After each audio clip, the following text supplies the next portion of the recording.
თავდაცვის მინისტრის პირველი სამუშაო დღე ლევან იზორია სამინისტროს თანამშრომლებს პრემიერმა პირადად წარუდგინა. გენშტაბის წევრებსა და სამინისტროს თანამშრომლებთან შეხვედრისას გიორგი კვირიკაშვილმა აღნიშნა, რომ სამინისტრო პოლიტიკურ დაპირისპირებაში ჩართული არ უნდა იყოს. ანალოგიური განცხადება გააკეთა პრემიერმა ჟურნალისტებთანაც.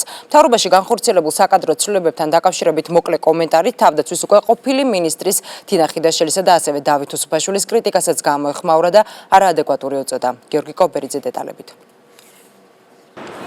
მთავრობაში განხორციელებული საკადრო ცვლილებები რესპუბლიკელებსა და მმართველ ძალას ყოფილ თანაგუნდელებს შორის ურთიერთკრიტიკის მიზეზი ხდება.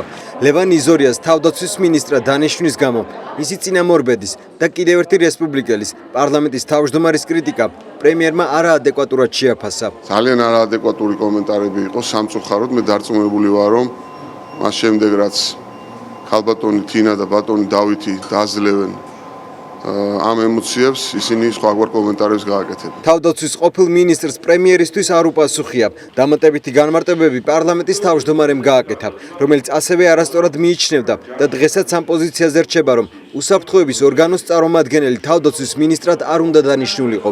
რაც შეეხება ამ საკითხზე მისი და თანაგუნდელების მხრიდან გაკეთებულ კრიტიკულ შეფასებებს, ამას არსებული პოლიტიკური რეალობით ხსნის. დიდი ხანია რესპუბლიკური პარტია და პარტია ქართული ოცნება არ ვართ ერთი პოლიტიკური გუნდი, ამიტომ საჯაროდ ამა თუ იმ საკითხზე განსხვავებული პოზიციების დაფიქსირებას აღარ ვერიდები. ჯობია სამინისტროს მართავდეს პოლიტიკური ფიგურა და არა უსაფრთხოების ორგანოს წარმომადგენელი. უკვე ვართ საარჩევნო პროცესში, ამიტომ ჯობია კომენტარებიდან გადავიდეთ დებატებზე. რესპუბლიკელების მხრიდან გაკეთებული კრიტიკული შეფასებები უმრავლესობის წევრების აზრით ისევ ამ პარტიის იმიჯს დააზიანებს.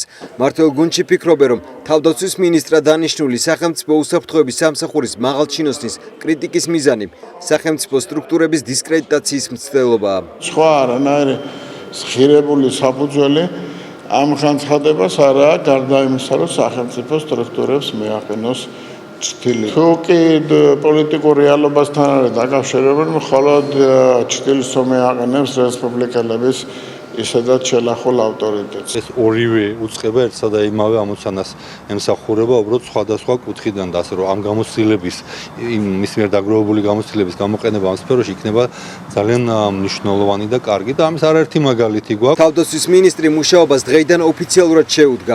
ის სამინისტროს თანამშრომლებს პირადად პრემიერმა წარუდგინა. სამინისტროში გამართულ შეხვედრაზეც და შეხვედრის შემდეგაც ჟურნალისტებთან საუბრისას პრემიერმა თქვა, რომ სამინისტრო პოლიტიკურ დაპირისპირებებში არ უნდა იყოს ჩართული. მაქსიმალურს გავაკეთებ მე პირადად იმისათვის, რომ უწყება არ იყოს პოლიტიზირებული, თავდაცვის სამინისტრო უნდა იყოს მაქსიმალურად შორს პოლიტიკური დაპირისპირებებისგან და საერთოდ მე მგონია, რომ ქვეყანაში ეს დაპირისპირებები უნდა დასრულდეს.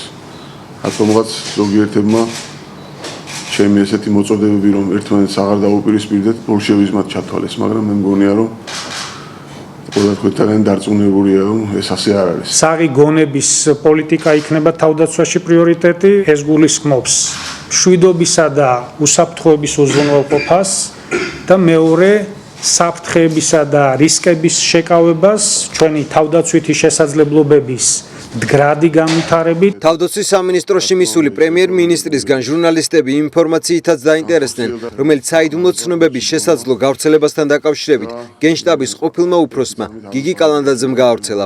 პრემიერი ამბობს, რომ შესაბამისი მასალების არსებობის შემთხვევაში გამოძიება ჩატარდება. თუმცა ამ საკითხზე პასუხი საზოგადოებას უნდა გაეცეს და არა იმ პოლიტიკოსებს, რომლებმაც ქვეყანა საფრთხის ქვეშ დააყენეს. თუ იქნება საკმარისი მასალა იმისათვის, რომ გამოძიება იქნას ჩასატარებელი, რა თქმა უნდა ეს ასე მოხდება იმ პოლიტიკოსებისგან, რომლებმაც ჩვენი ქვეყანა ფაქტიურად ყოფნა არ ყოფნის ზღვარზე მიიყვანეს და დღეს ჩვენ გვდებენ ბრალს იმაში, რომ ჩვენ თურმე ქვეყნის საწინააღმდეგო რაიმე ქმედება განვახორციელეთ, ეს არის ძალიან უსამართლო ბრალდება. თავდაცვის მინისტრად ლევან იზორია პრემიერ-მინისტრმა გუშინ წარადგინა.